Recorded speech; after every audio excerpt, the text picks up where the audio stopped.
দেখলেন না 2 দিন ধরে ভাইরাল একটা ঘটনা দেখতেছি।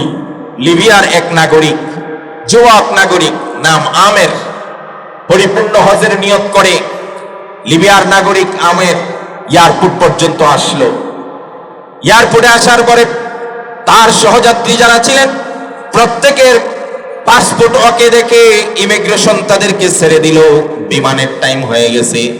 লিবিয়ার নাগরিক আমেরের কপালে ভাঁজ পড়ে গেল, কারণ তার সার্টিফিকেট, তার পাসপোর্টের মধ্যে সমস্যা দেখা দিয়েছে। ইমিগ্রেশন করতে করতে এমন সময় হয়ে গেছে, পাইলট দরজা লাগাই দিয়েছে। পিছন থেকে দৌড়তেছে আর বলতেছে, আমার একা ফেলে রেখে যেও না, আমাকে নিয়ে যাও, আমি বড় আশা করে এসেছি। কিন্তু সেই পাইলট বিমানের নিয়ম নীতি অনুসরণ করে উড্ডয়ন করলো বিমান। বসে বসে যুবক আমের কাঁদতেছে, আহারে এত কষ্ট করে নিয়ত করে বহুদিনের লালিত স্বপ্ন পূরণের জন্য আল্লাহর ঘর বাইতুল্লাহ দেখবার নিয়ত করব আসলাম, সব কিছু হলো, অন্তিম মুহূর্তে আমি আটকে গেলাম, মনে হয় বঞ্চিত হয়ে যাব। লোকটা হাল ছাড়ে না, এই কাঁদতেছে আর বলতেছে, না বিমানে আমি যাবই যাব। পাইলট কিছুক্ষণ উড্ডয়নের পরেই সমস্যার ত্রুটি দেখা দিল বিমানে। ব্যাক করে আবার পাইলট বিমানবন্দরে ল্যান্ড করলো, কিছু যান্ত্রিক ত্রুটিকে সমাধান করতেছে। এই ফাঁকে যুবক আবার দৌড়ায় যায়।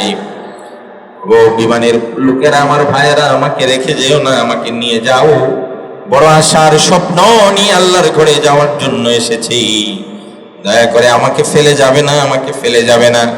পাইলট কিছুতেই রাজি হয় না। যান্ত্রিক ত্রুটি সব শেষ করে আবার উড্ডয়ন করলো। এবার ওই যুবককে ইমিগ্রেশনের লোকেরা, বিমানবন্দরের লোকেরা বুঝিয়ে বলল, ভাই তোমার নসিব খারাপ, ভাগ্যের ফেরে পড়ে গেছো, যাও, আগামী বছর যাবে, আর কান্নাকাটি করে লাভ নাই। লোকটা এতটা দৃঢ়তার সাথে বলল, না এই বিমানই আমি যাব, এই বিমানই আমি যাব, আমি হজ করবই করব। পাগল নাকি, বিমান তো উড্ডয়ন করেছে। কিন্তু আবারও সেই পাইলট লক্ষ্য করলো বিমানে আবার দ্বিতীয়বারের মতো ত্রুটি দেখা দিল। কিছুক্ষণ ঘোরাঘুরির পরে আবার বিমানবন্দরে ল্যান্ড করলো। এবার ওই পাইলট যান্ত্রিক ত্রুটি শেষ করে উড্ডয়ন করে নাই। যখন যুবকটা কাকুতি মিনতি করে বলছে, আমাকে নিয়ে যাও, পাইলটের মাথায় আল্লাহ ঢুকায় দিল, বেটা তারে নিয়ে যা। পাইলট বলল, 2 বার উড্ডয়ন করলাম, 2 বারই যখন ত্রুটি ধরা দিয়েছে, এবার আর তাকে রেখে লাভ নাই, তাকে নিয়ে যাই। দ্বিতীয়বার যখন এই লিবিয়ার যুবক আমেরকে বিমানে ওঠানো হলো, এরপরে আর কোনো ত্রুটি দেখা দেয় নাই, এই বিমানেই সে হজ করতে চলে যায়। মাইয়া তাওয়াক্কাল আলাল্লাহ ফাহুয়া হাসবু।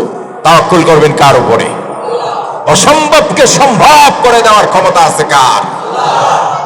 দুইবার একটা মানুষের জন্য বিমান ব্যাক করে আসা, এটা একমাত্র কে পারেন? আল্লাহ পারেন। এজন্য কুরবানি, নিয়ত, তাওয়াক্কুল আল্লাহকে রাজি খুশি করার জন্য আমি করব, এই কথাটাই আমি সবচেয়ে বেশি গুরুত্ব দিই।